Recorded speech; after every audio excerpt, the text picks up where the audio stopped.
we want to thank you all for coming. And before we get started, I just want to do a few little housekeeping so everybody knows how the event's going to progress here. There are restrooms across the hall, and Amber and I are going to just say a few words. And then we're going to have lunch, and we'd just like to invite anybody to come up and say some, speak your mind, your memories, anything you want to say. Feel free to come up to the podium during the lunchtime while we're eating. If you want to just stand up at your table and talk, we'd love to hear your memories and just share some stories. And then after we have lunch, we are going to do a small balloon release. We're trying to be environmentally friendly, and we're not going to release 85 balloons. We're only going to release a dozen. But we want to release them. She really wanted to do a balloon release at Opa's service, and we were all kind of in such a state that we forgot him, and I said, we're not forgetting those balloons this time. It's happening. So that's okay, you can go sit down. You're gonna make me cry.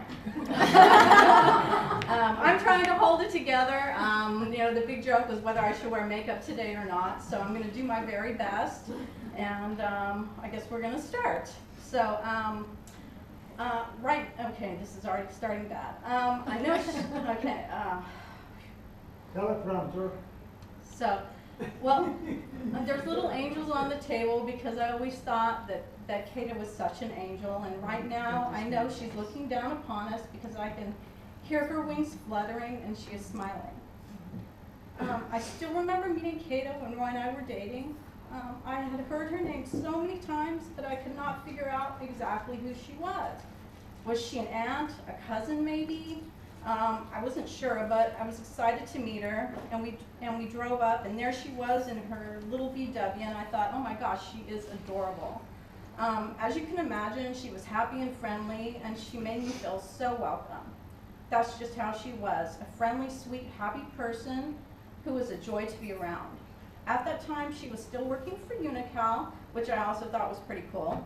And we actually have several of her employees here today. Thank you so much for coming. She always talks so nice about work, and she loved her job, and I know it was the people there that made that difference. So thank you for making her work life happy.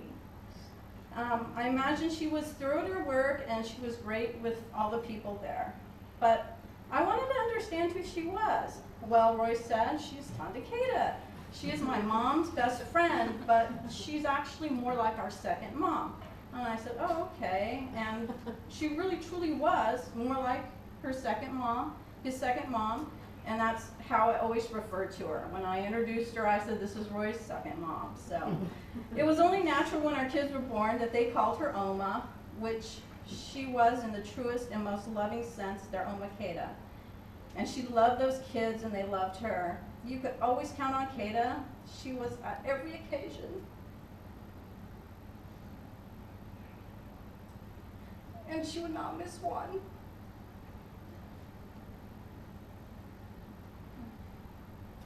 So when I would talk about to my family and friends, I would say the Omas and Opa. That's how they were. They were the three musketeers.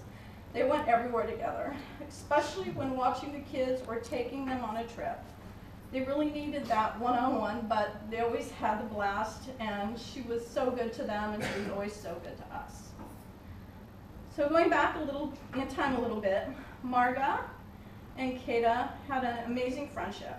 They were the best of friends that would last a lifetime. I like to call them the original Thelma and Louise. They grew up together in Germany, and I imagine they were sweet little girls and probably quite a handful.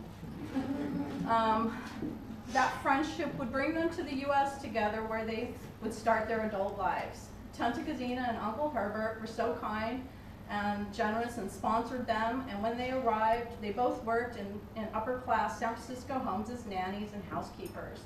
About a year ago, we actually took a drive with them out to San Francisco, and we drove by the homes that they worked in, and they told us all about the people, and it was so nice. We know that our time is limited, and it's so important to take time to just find out their history and how, what brought them to where they were. And it was a really nice day. We had lunch, and I'll never forget that day. So as the story goes, when they worked in San Francisco, They would get together on their days off and they would go out dancing a lot. Eventually, Marga met Gottfried and they were married, but Kathe had an ambition to do more. She was interested in a career. So she went to night school and she earned her certificate. And from there, she landed the Unical job where she was respected and employed there for actually 31 years. She retired from Unical. And she just loved her job. So after retiring from Unical, she did some traveling and later decided to go back to work and got a job at Baby Wonderland. She really enjoyed working there, and the people she worked for, they're actually here today, Val and Dorothy in the back. They're the owners of Baby Wonderland, and she had nothing but just wonderful things to say about you. Dorothy wrote us a heartfelt, this one's gonna rip me up. Dorothy wrote us a heartfelt letter that I wanted to share some of her words with you. This is from Dorothy. She said, "We were very blessed to have known Kathe. Rita told us she had passed on the 20th. My calendar says that is the first day of summer. It fits. Kathe was like a breath of summer. If you were lucky enough to know her, you did not forget her." When I read that, of course, Marga and I both were just bawling like crazy. And we've been crying a lot. Those words were so true and so fitting. That is how she was, like a breath of summer. Thank you for that, Dorothy. When I look back at all that Kathe has accomplished in her life, she had a family who loved her in Germany.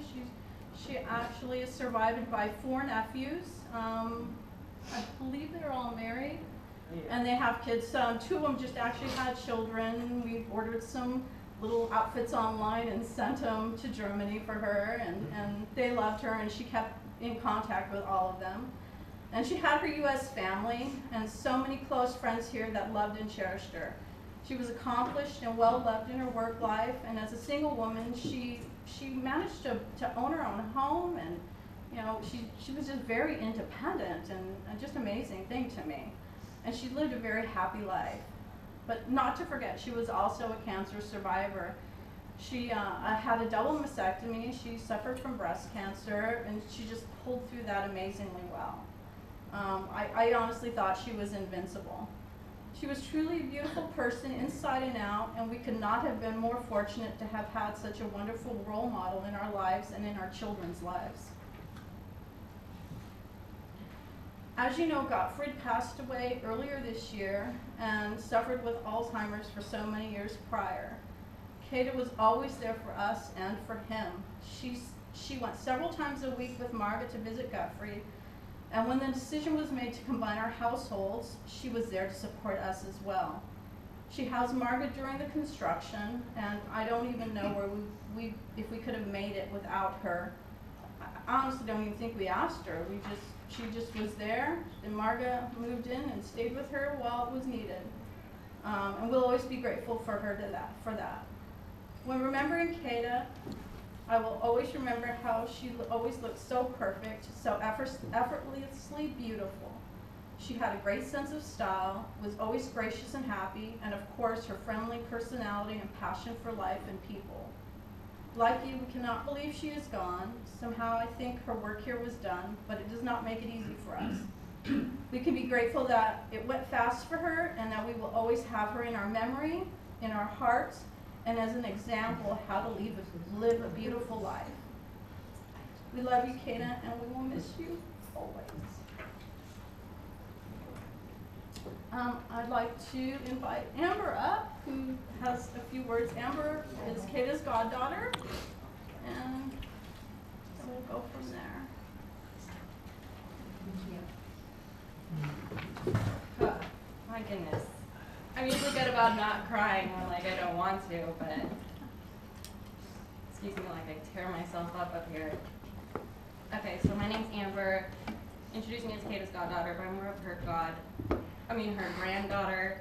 We grew up really close together. Thank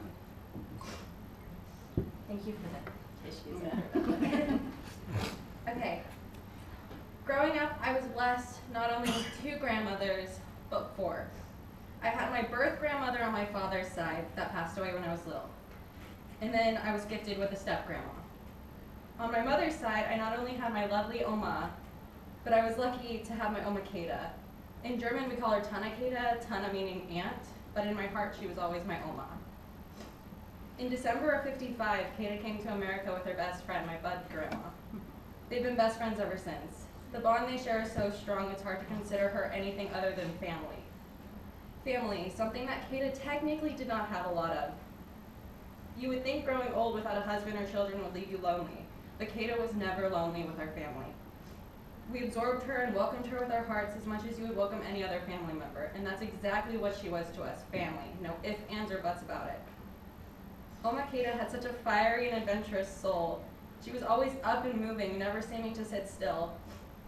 When I was in the hospital about a week before her passing, I told her that when she gets out, we're going skydiving together. She gave me her famous and shook her head. She was feisty and always spoke her mind. She lived for adventure. You can't come to another country alone not to expect an adventurous life, and that's exactly what she got. I was lucky to experience one of these big adventures with her. When I was a freshman in high school, I took one of the greatest trips of my life with this woman. Together we flew to Germany. I was introduced to their school system and shown around the beautiful country she grew up in, and let me tell you, it is beautiful. Her open heart is something that I will always be thankful for, and for showing me around the country. I was so lucky to be the one person she brought with her. The appreciation I have for her is greater than anything on the planet. When I was younger, I would sleep over at Oma Kathe's apartments on the weekends when I didn't have school. I was there a lot. I would admire her crystal figurine collection of little animals, and we would watch Jeopardy every night before we went to bed together, and we would eat snacks every night. Before we went to sleep, she would always tuck me in and read me a story, and that happened every single night. That was something I could always count on. In the mornings, I would always wake up to the smell of eggs and toast and hear her little kettle on the oven screaming that her water was hot enough for her coffee. Then together we would share a bowl of fruit and plan out whatever our day entailed together. Kathe's death came suddenly. It was truly a shock for everyone when she was admitted into the hospital. She was battling breast cancer for years, and right when we think we're in the clear, the world came tumbling down on us. In March, we lost one of the greatest men in the world, my grandpa. In April, we held his funeral and life celebration. Oma Kathe was there for both of those. Little did we know, less than 3 months later, we would be sending another beautiful angel up to Jesus. I know that he will always welcome her with open arms. I couldn't imagine anyone who wouldn't. We loved her, but God loved her more. My God, being able to say that I grew up so close to this woman is one of the greatest feelings in the world. She is an inspiration, and I will forever walk with the lessons she taught me and the love she shared with me through her soul. I know this speech is also about my lost grandmother, but I would like to quickly mention how strong my Oma here is. I know how hard it must be for you to say goodbye to two of the most important people in your life. But my God, you are handling this with such grace and bravery that I don't think any of us would have the strength to endure if we were in your shoes. You're the strongest woman I know, and I am so incredibly lucky to say that I share the same blood as you. Oma Kathe is near us all, even if we don't see her. She is close. She's in our hearts, our minds, and our life, always.